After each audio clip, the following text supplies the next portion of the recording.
sore Ibu. Sore. Perkenalkan saya Pidana Sita. Ini dengan Ibu siapa? Ibu Intan. Oh ya Ibu Intan, ada yang bisa saya bantu? Saya mau konseling KAP diafragma dan penutup serviks. Oh ya, sebelumnya Ibu belum tahu ya apa itu metode diafragma dan penutup serviks. Kalau begitu saya jelaskan ya Bu ya. Diafragma adalah kap berbentuk bulat, cembung, terbuat dari lateks atau karet, plastik atau silikon dengan tepi yang kuat yang dimasukkan ke dalam vagina sebelum berhubungan seksual dan menutup serviks. Sedangkan penutup serviks itu kap berbentuk setengah silinder terbuat dari lateks atau karet, plastik atau silikon yang dimasukkan ke dalam vagina sebelum berhubungan seksual dan menutup serviks.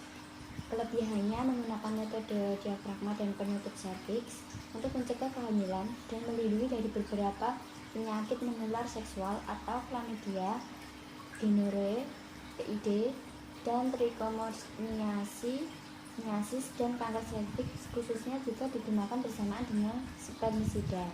Tidak mengganggu produksi ASI dan kesehatan, tidak mengganggu hubungan seksual karena telah terpasang sampai 6 jam sebelumnya.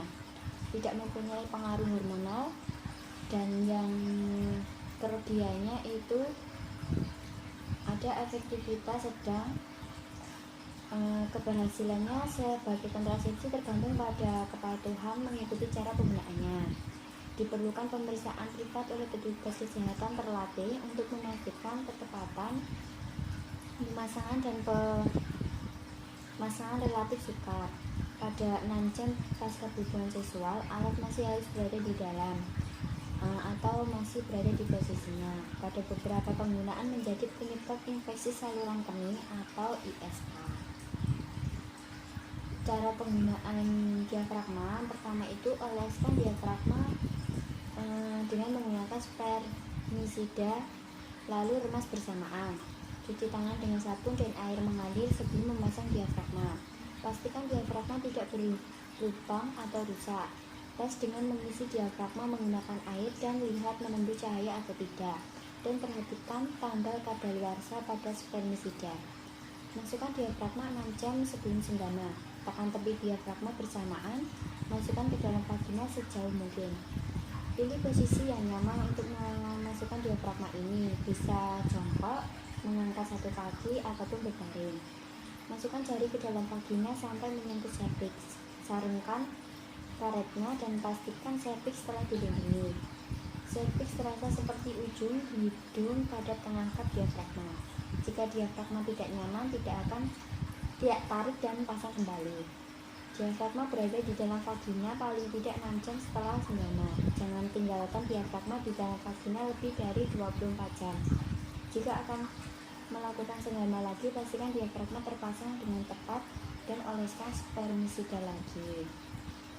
Untuk cara pelepasan diafragmanya, cuci tangan dulu dengan sabun dan air mengalir.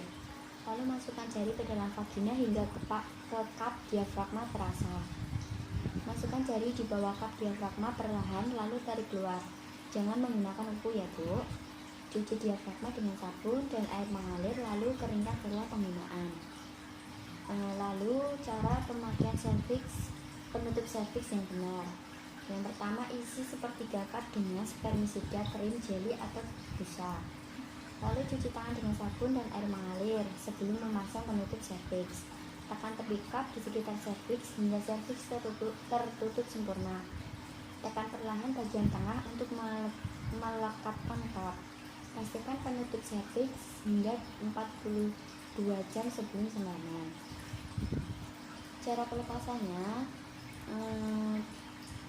sebelumnya cuci tangan dengan sabun dan air mengalir. Lepas penutup serviks paling tidak 6 jam setelah pria ejakulasi terakhir. Namun tidak boleh lebih dari 48 jam berada di dalam vagina.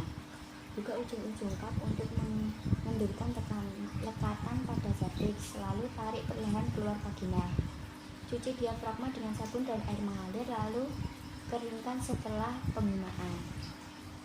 Efek sampingnya dari penggunaan metode spermisida dan penutup serviks adalah reaksi alergi dan infeksi saluran kemih, rasa nyeri, tekanan pada kandung kemih atau rektum, timbul cairan vagina dan berbau jika dibiarkan lebih dari 24-44 jam. Melakukan Selanjutnya ini aja Ibu, ada yang ingin ditanyakan lagi atau ada yang saya mau diulang? Boleh diulang untuk pelepasan metode diafragma tadi. Oh ya, cara pelepasannya yaitu sebelumnya Ibu mencuci tangan dengan air sabun dan menggunakan air mengalir, lalu masukkan jari ke dalam vagina hingga kap diafragma terasa, lalu masukkan jari di bawah kap diafragma perlahan, lalu tarik keluar, jangan menggunakan kuku ya Bu. Selanjutnya setelah keluar, cuci tangan lagi diafragma dengan sabun dan air mengalir, lalu keringkan setelah penggunaan. Apakah sudah jelas Ibu? Sudah. Ibu sudah paham ya? Terima kasih Bu, saya akhiri saja ya. Terima kasih atas kerjasama.